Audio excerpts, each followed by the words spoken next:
Toño Sandoval en este espacio del comentario de Cable Noticias. ¿Qué tal, Chava? Buenas noches. Muy buenas ¿Cómo noches. estamos en esta noche, tarde lluviosa Sí, caray. de Cuernavaca? Amenazaba con venirse mucho más fuerte, ¿no? Amenazaba con venirse mucho más fuerte, ¿no? Teníamos un cielo muy nublado. Muy negro. En la tarde empezó Sí. a tronar y luego le bajó un poquito, pero bueno, pues esperemos. Dio tregua para que podamos salir del trabajo sin mayor contratiempo. Así es. Porque he de decirte que por lo menos dos de mis compañeros vienen en moto. Ok. Entonces siempre sufren cuando el Sí, Tlaloc, por supuesto, ¿no?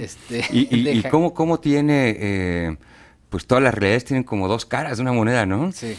Tú hablas ahorita con los agricultores y están felices, Claro, ¿no? Bendecidos por esta lluvia, Sí. etcétera. Y hay otros, ¿no? Por ejemplo, ahorita venía un chavo a las pizzas, ¿no? Sí. Le decía, oye, cuídate, mano, se vuelve bien peligroso andar en moto Sí. en la pizza, Caray. con la pizza, ¿no? Ciertamente, que llueva, sí, porque eso parte de la naturaleza, parte de pues la necesidad de que siempre haya la filtración, ¿no? De las aguas. Y se Sí, recargan los es mantos ciertamente una para el campo. auténtica bendición. Una auténtica bendición. ¿Qué hay de nuevo, mi estimado Otoño? Pues fíjate, Chava, que estas semanas en el país entero, no solo en Cuernavaca, sino en el país, vimos como todavía continúan las manifestaciones, los bloqueos, los cierres de carreteras, este tema de tratar de boicotear la gran fiesta de Oaxaca, la Guelaguetza, la toma del aeropuerto en Chiapas, en fin, como muchos bloqueos que si bien intermitentes, plantean una situación de enojo social de la gente que de repente no puede llegar a su propio trabajo. Ahorita no hay escuelas, sin embargo, los niños de repente llegan tarde a las escuelas. En otros momentos, a mí me ha tocado ver ambulancias detenidas, pues, con dificultades para pasar cuando le toca a uno quedar encerrado en un bloqueo. Y uno se plantea ver, estamos llegando a un momento de crispación importante en el país. Hace 2 días los empresarios declaraban que harán acciones legales en contra de la Coordinadora Nacional de Trabajadores de la Educación por cerca de 6.500 millones de pesos, ¿no? Porque eso es lo que piensan que se ha perdido pues con esto, desde los pequeños negocios hasta las grandes empresas. Y estaban llamando a la instalación de una mesa de diálogo donde efectivamente podamos encontrar otros caminos para hacerle frente a, por un lado, los reclamos que puede haber legítimos de movimientos sociales o de grupos, pero por el otro lado los derechos de los terceros, pues la gente que tiene que salir a trabajar, que tiene que llegar a un destino, que tiene que tomar un avión o bien que tiene que atenderse médicamente y que, como lo hemos visto, bueno, genera un caos importante.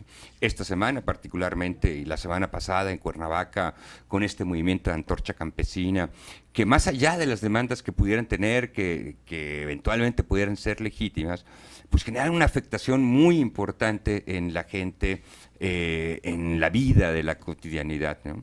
Y el fin de semana que escuchábamos también otro grupo, o grupo de grupos, pues, ¿no? Que convocaban una serie de movilizaciones a partir del día 16 de agosto, ¿no? En donde algunos, los transportistas, por ejemplo, decían vamos a cerrar los accesos de la ciudad, ¿no? Y todo el mundo piensa tomar la calle, ¿no? Y la pregunta que yo me hacía, y esto es lo que quiero compartir esta noche con quienes nos permiten llegar hasta sus hogares y contigo, por supuesto, es a ver, encontremos un modo distinto para dirimir nuestros conflictos. Es cierto que tenemos en muchos casos gobiernos en todos los niveles, ¿no? Federal, estatal y municipal, omisos, que dejan crecer los conflictos, que no atienden los reclamos en muchos momentos legítimos de los grupos, de las personas. Pero también es cierto que hay otro grupo, un sector muy amplio de la sociedad que se ve lastimada en sus derechos, ¿no? En su derecho de tránsito, en su derecho a la salud, en su derecho al trabajo, porque efectivamente pues no es fácil poder llegar con el jefe y decirle, pues es que me atoró la manifestación, ¿no? Te la pueden creer a la primera, a la segunda, y después empiezan a tener como diciendo, oye, pues cómo es que vamos a resolver este asunto, ¿no? Entonces, el llamado creo que tendríamos que hacer, y es como una reflexión que tendríamos que plantearnos todos, es tomar la calle, es la única solución como para hacer que los gobiernos se muevan en aquello que tienen que moverse y en aquello que tienen que responderle a la sociedad. Es la pregunta que yo dejaría como a la gente ahí, ¿no? Porque efectivamente sí hay reclamos legítimos, por un lado, pero también los otros reclamos son legítimos, los de la gente que necesita transitar, moverse, ir al médico, ir a recoger al niño, visitar a la familia, llegar al trabajo, también son reclamos legítimos. Yo siempre he sido de la idea, Toño, de que hay que diferenciar estas distintas maneras de protestar, desde una manifestación que puede ser a través de una marcha con un flujo de personas, de quienes integran el contingente, la liberación de casetas, ahora que ha sido muy recurrente por parte de la coordinadora de alumnos de Ayotzinapa, liberación de casetas que no afectan en absoluto, pues, más que a las arcas, pues, de caminos y puentes. Lo que pasa es que nos afectamos todos. Ahorita te digo una cosa, fíjate, los empresarios... Los bloqueos es la forma de escalar ya esta movilización, ¿no? Que es lo más grave. Mira, a mí me parece que las acciones de resistencia civil pacífica siempre son muy importantes, ¿no?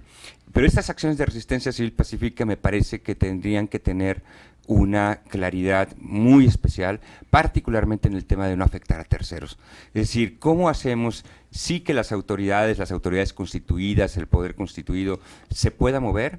Pero ¿cómo hacemos que en ese moverse también estemos cuidando los derechos de los terceros, la gente que pues tiene que vivir, pues, y que transitar, y que moverse, y que desplazarse, ¿no? Ahora que decías este tema de la liberación de casetas, ahora hay un amague. Los empresarios en la Canaco, ¿no? Están diciendo que si el gobierno no toma acciones urgentes, entonces su próxima declaración fiscal va a ser en ceros, ¿no?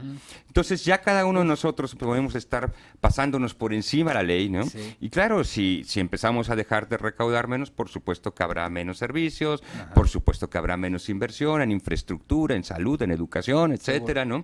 Entonces, el llamado es a pensar, a ver, ¿qué México estamos construyendo y cómo lo queremos construir hacia adelante? Porque si va a ser el México simplemente del conflicto, de la riña, del enojo, ¿no? Entonces seguramente lo que estaremos heredando a las generaciones que vienen, pues no será el México que teníamos en la cabeza, que queríamos nosotros construir en algún momento, ese México pues, de concordia, de armonía, de paz, donde podamos sentirnos pues lo que somos, ¿no? Hermanos, nacidos en una misma tierra, compartiendo una misma cultura y una misma historia. ¿Qué piensas, Toño, cuando se habla de legislar las marchas para no afectar a una ciudad? Pues sí, yo creo que antes de llegar a la legislación habría que hacer una toma de conciencia como ciudadanía. A mí me parece que habría que buscar caminos para hacer un pacto social donde eventualmente le podamos establecer límites antes de llegar a la legislación de las mismas, antes de llegar a cómo normar estas marchas, decir, a ver, pongámonos de acuerdo, es cierto se vale reclamar, es cierto se vale levantar la voz, es cierto se vale demandar que se cumplan con los acuerdos o en muchos casos con estos derechos que no han sido respetados de parte de la gente o para la gente, ¿no?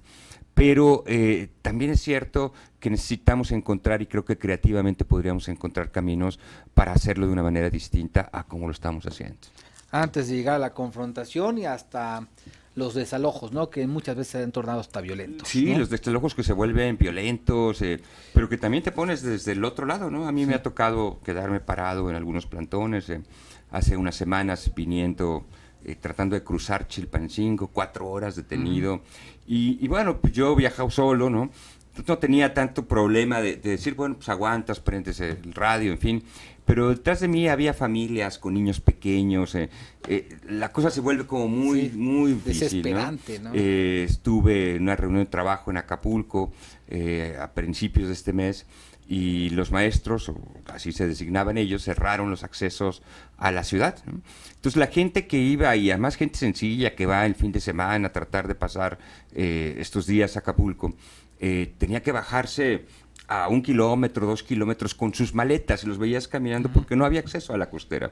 Y de ahí por la costera caminando para tratar de llegar a sus hoteles. Entonces, una persona que se tomó 2 días, ¿verdad? Que llegó el viernes por la tarde y que se va a regresar seguramente el domingo por la mañana y que intenta descansar y que en muchas ocasiones son los únicos espacios para su descanso, pues es un descanso que también ya lo lastimaste mucho, ¿no? En el ánimo, por un lado, de gente que puede tener demandas legítimas, pero que está reclamándole al gobierno, pero por otro lado estás lastimando a muchos otros, ¿no? Que tampoco pues la deben. Bueno, tema siempre complejo. A mí me parece que este país lo que necesita es seguir incursionando en mecanismos para construir paz. Construyamos paz, y la paz no significa solamente la ausencia de violencia, significa generar condiciones para que todas y todos podamos vivir de mejor manera entre nosotros. Toño, gracias por estar aquí con nosotros. Muchas gracias, Chava. Que te vaya Muchas muy gracias. bien. Toño Sandoval, aquí en Cable Noticias. Regresamos.